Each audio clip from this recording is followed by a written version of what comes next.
পুরো 10 বছর পর প্রকাশ রায় তার স্ত্রী সুমিত্রা ও ছেলে জয়কে সাথে নিয়ে অস্ট্রেলিয়া থেকে ইন্ডিয়া ফিরে আসে। আগের 10 বছরে তাদের একবারও ইন্ডিয়া আসা হয়নি, আর এই জন্য এত বছর পর তাদের নিজের ঘরে ফেরার কারণে তারা সবাই খুব খুশি ছিল। প্রকাশ আগে থেকেই তার চাকরকে ফোন করে তার পুরনো বাড়িটা পরিষ্কার করিয়ে রাখে। তারপর তারা তিনজন তাদের বাড়িতে পৌঁছায়। তবে যাই বলো, নিজের দেশে ফেরার মজাটাই আলাদা। কি সুমিত্রা, ঠিক বললাম তো আমি? একদম ঠিক বলেছ তুমি। 10 বছর যে কিভাবে কেটে গেল বোঝাই গেল না। আমরা যখন এখান থেকে বিদেশ চলে যাই তখন জয় 10 বছরের ছিল। মা, বাবা, যখন আমি এখান থেকে গেছিলাম তখন আমার কত বন্ধু ছিল, আশেপাশে কলোনির কত কেউ। এখন হয়তো ওরাও অনেক বড় হয়ে গেছে, কি জানি ওরা আর এখানে থাকে কিনা। অনন্যার কথা মনে আছে তোমার, যে ছোটবেলা সারাক্ষণ আমাদের জয়ের সঙ্গে খেলা করতো? কে? ওই আমাদের বিশ্বাসবাবুর মেয়ে তো? হ্যাঁ হ্যাঁ, ওই খুবই মিষ্টি মেয়ে ছিল। বিশ্বাসবাবু এখনো আমাদের কলোনিতেই থাকে। তুমি দেখে নিও, আমাদের আসার খবর পেলে কেমন ছুটে ছুটে আসে। মা, বাবা, তোমরা দুজনে গল্প করো, আমি একটু আমার রুমে শুতে গেলাম। আমার একটু রেস্ট নিতে হবে। জয় উঠে তার রুমে চলে যায় এবং আরাম করে তার বিছানায় শুয়ে পড়ে। কিন্তু যখনই সে চোখ বন্ধ করে তখন তার মনে হয় তার ঘরের জানালার বাইরে থেকে তাকে কেউ ডাক দিচ্ছে। জয়, তুমি ফিরে এসেছো। আমি কবে থেকে তোমার জন্য অপেক্ষা করছি। কে ওখানে? যদি কেউ থাকো তো দয়া করে ভিতরে এসো। ভিতরে এসে কথা বলো, এভাবে বাইরে থেকে কথা বলার কি দরকার? কিন্তু আমি তো এখানেই থাকি, তোমার ঘরের জানালার বাইরে, আর আমি তো ভিতরে আসতে পারবো না। আরে, আজব ব্যাপার তো, তুমি ভিতরে আসতে পারবে না কেন? আর তাছাড়া তুমি কি? জয়ের এতটাই জিজ্ঞেস করাতেই হঠাৎ করে আওয়াজ আসা বন্ধ হয়ে যায়। মনে হচ্ছে কেউ মজা করার চেষ্টা করছিল। ঠিক আছে, পরে দেখছি। তারপর আরেকবার জয় তার চোখ দুটি বন্ধ করে ঘুমানোর চেষ্টা করে, কিন্তু এবার যখন সে চোখ বন্ধ করে ঘুমানোর জন্য অপর দিকে ঘুরে শোয় তখন সে তার পাশে একটা বাচ্চা মেয়েকে শুয়ে থাকতে দেখে। কে? কে ওখানে? কেউ আছো? এ কি হয়ে গেল আমার? হঠাৎ করে ছোট বাচ্চা কেন দেখতে পাচ্ছি আমি? আমার মনে হয় আমি কোনো ভুল স্বপ্ন দেখেছি। পরের দিন সকালে জয় যখন ঘুম থেকে উঠে রুমের বাইরে আসে তাকে দেখে প্রকাশ ও সুমিত্রা চমকে ওঠে। এ কি ছেলে খেলা জয়? তুমি তোমার চেহারা কেমন বানিয়ে রেখেছো? পাগল হয়ে গেছো নাকি? এর আগে তো তুমি কখনো এরকম আচরণ করনি। জয়, তুমি তো সেই আর আগের মতো ছোট বাচ্চা নেই, তুমি তো যথেষ্ট বড় হয়েছো। আর এসব কি ধরনের আচরণ শুরু করেছো? মা, বাবা, তোমরা রেগে যাচ্ছ কেন? কি করেছি আমি? এখনই তো ঘুম থেকে উঠে তোমাদের সামনে এলাম, আর তোমরা আমার উপর রাগ দেখাচ্ছ। সুমিত্রা নিজের জায়গা থেকে উঠে একটি ছোট আয়না নিয়ে এসে তার মুখের সামনে ধরে। এই তো দেখো, তোমার মাথায় গাডার দিয়ে দুটো ঝুঁটি বেঁধে রেখেছো, আর হেয়ার ব্যান্ডও লাগিয়ে রেখেছো, আবার চোখে কাজলও পরেছো। পাগল হয়ে গেছো নাকি তুমি? তোমার শরীর ঠিক আছে তো? জয় ঘাবড়ে গিয়ে তার মাথা থেকে সব কিছু খুলে ফেলে দেয়। মা, বাবা, আমি সত্যি বলছি, আমি এ ব্যাপারে কিছুই জানি না। এইসব কে করেছে তোমরা বলো? আমার কি ছোটবেলার কোনো বন্ধু এসেছিল যে আমার সাথে এইসব করেছে? এরকম কিছুই হয়নি জয়, সবই তো সকাল হলো, আর সকাল থেকে সত্যিই কেউ আসেনি, কেউ তোমার সাথে মজা করেনি। কিন্তু তুমি এরকম কেন করছো, আমাকে কি একটু বলবে খুলে? আরে আমি সত্যি বলছি, আমি এসব কিছুই জানি না। আর আমি এখন স্নান করতে যাচ্ছি, জানি না আমার সাথে সব কি হচ্ছে। কিছুক্ষণ পর জয় রেডি হয়ে তার রুম থেকে বাইরে আসে আর কলোনিটা ঘুরে দেখার জন্য বাড়ি থেকে বেরিয়ে যায়। কিছুটা এগিয়ে যাওয়ার পর তার নজর পড়ে তাদের পাশের ফাঁকা বাড়িটার দিকে, যেখানে এখন আর কেউই থাকে না। আর এটা দেখে জয় তার সামনে থেকে আসা এক ব্যক্তিকে জিজ্ঞেস করে, 1 মিনিট দাদা, একটু শুনুন, এখন আর এই ঘরে কেউ থাকে না নাকি? হ্যাঁ ভাই, আমরাও এখানে 5 বছর আগেই এসেছি, আর তখন থেকে এই বাড়িটা ফাঁকাই দেখছি। শুনেছি এখানে যারা থাকতো তারা একদিন হঠাৎ ঘর ছেড়ে চলে যায়, আর ওদের নিয়ে এই কলোনির লোকেদের অনেক আজব আজব কথা বলতে শুনেছি। আজব আজব কথা মানে কি? আর ভাই, এটা কাউকে বলো না যেন।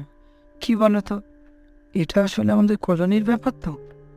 লোকেদের কানে গেলে বিনা কারণে ভুলভাল গুজব ছড়াতে থাকবে।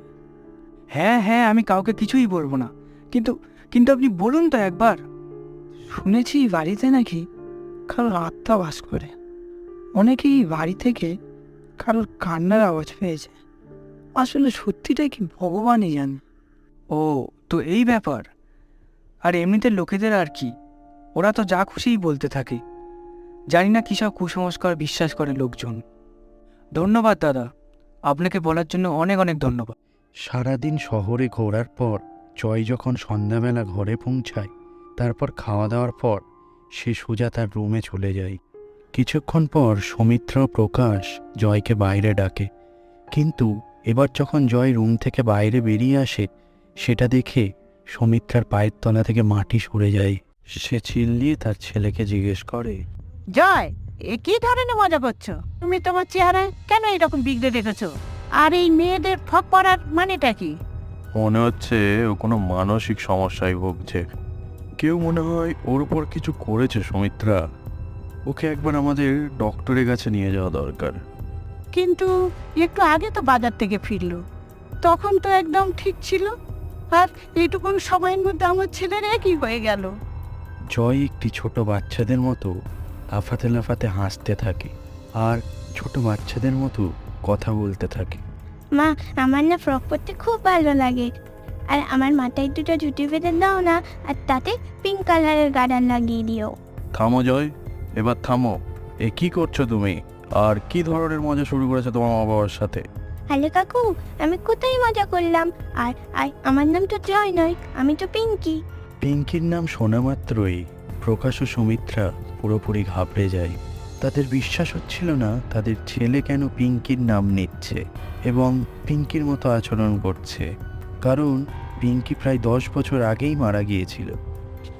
প্রকাশ ও সুমিত্রা যা হোক করে জয়কে ঘুম পাড়িয়ে দেয়, কিন্তু রাতেই হঠাৎ জয়ের রুম থেকে ভয়ানক আওয়াজ আসতে থাকে। ফিরে এসেছি আমি তো ফিরে এসেছি। আর এবার থেকে আমি তো এখানেই থাকবো, তোমার ঘরে। কারণ আমার জীবন তো এখানেই শেষ হয়ে গিয়েছিল। তুমি তো সেই কত বড় হয়ে গিয়েছো, আর আমি তো সেই ছোটই রয়ে গেছি না। আমি পিঙ্কি, আর আমার ফ্রক পরতে খুব ভালো লাগে। প্রকাশ ও সুমিত্রা ঘাবড়ে গিয়ে জয়ের রুমের দরজাটা খোলে। দরজা খোলা মাত্রই তারা হতবাক হয়ে যায়। ওখানে একটা 4 বছরের মেয়ের ছায়া পুরো রুমটাতে ঘোরাঘুরি করছিল। তার কণ্ঠস্বর ছিল পুরো জয়ের মতো, আর জয়ের কণ্ঠস্বর ছিল একটি বাচ্চা মেয়ের মতো। মা, বাবা, দেখো পিঙ্কি ফিরে এসেছে। ও আমার জন্য চলে গিয়েছিল, এখনো আবার ফিরে এসেছে। মা, পিঙ্কির আইসক্রিম খেতে খুব ভালো লাগে। আর আর তোমরা যাও না, ওর জন্য আইসক্রিম কিনে এনে দাও না। আর এখন থেকে তুমি আমার সাথেই থাকবে। তুমি খুবই ভালো। আর সেদিন তোমাকে আমার ওই জানালা থেকে ফেলে দেওয়া উচিত হয়নি। এ আমি কি শুনছি? আজ থেকে 10 বছর আগে আমাদের জয় পিঙ্কিকে জানালা থেকে ধাক্কা দিয়ে ফেলে দিয়েছিল। এই আমারও এটা মনে হচ্ছে প্রকাশ। আর এই জন্য হয়তো এই বাচ্চার আত্মাটা এই বাড়িতেই থাকে। এরপর প্রকাশ ও সুমিত্রা কিছু ভাবার আগেই জয় অদ্ভুতভাবে রুম থেকে বেরিয়ে সোজা সেই তাদের পাশের ভাঙা ফাঁকা বাড়িটায় চলে যায়। সৌমিত্র ও প্রকাশও তার পিছনে পিছনে সেই ফাঁকা বাড়িটায় যায়। তারা সেই বাড়ির মধ্যে প্রবেশ করতেই দেখে চারিদিকে নানান রকম খেলনা পড়ে রয়েছে, আর জয় তার মাঝখানে অদ্ভুত ভঙ্গিতে বসে রয়েছে। আর তখনই সেখানে 4 বছরের ছোট্ট পিঙ্কি সুমিত্রা ও প্রকাশের নজরে আসে। যদি সেদিন আপনার ছেলে আমাকে ছেড়ে না চলে যেত, তাহলে আমি কখনোই মারা যেতাম না। যদি অজান্তে জয়ের এই ভুলটা হতো, তাহলে আমি ওকে ক্ষমা করে দিতাম। কিন্তু জানো কাকিমা, জয় আমাকে ইচ্ছা করেই ধাক্কা দিয়ে ফেলে দিয়েছিল, যাতে ওর আর আমার খেয়াল রাখতে না হয়, যাতে ওর বন্ধুদের সাথে খেলতে যেতে পারে। আমার ছেলেকে ছেড়ে দাও, ওর খুব বড় ভুল হয়ে গেছে সোনা। ও তখন অনেক ছোট ছিল, কিছু বুঝতো না, এই জন্য হয়তো তোমার খেয়াল রাখতে পারেনি। আর এটা তুমি কি বলছো?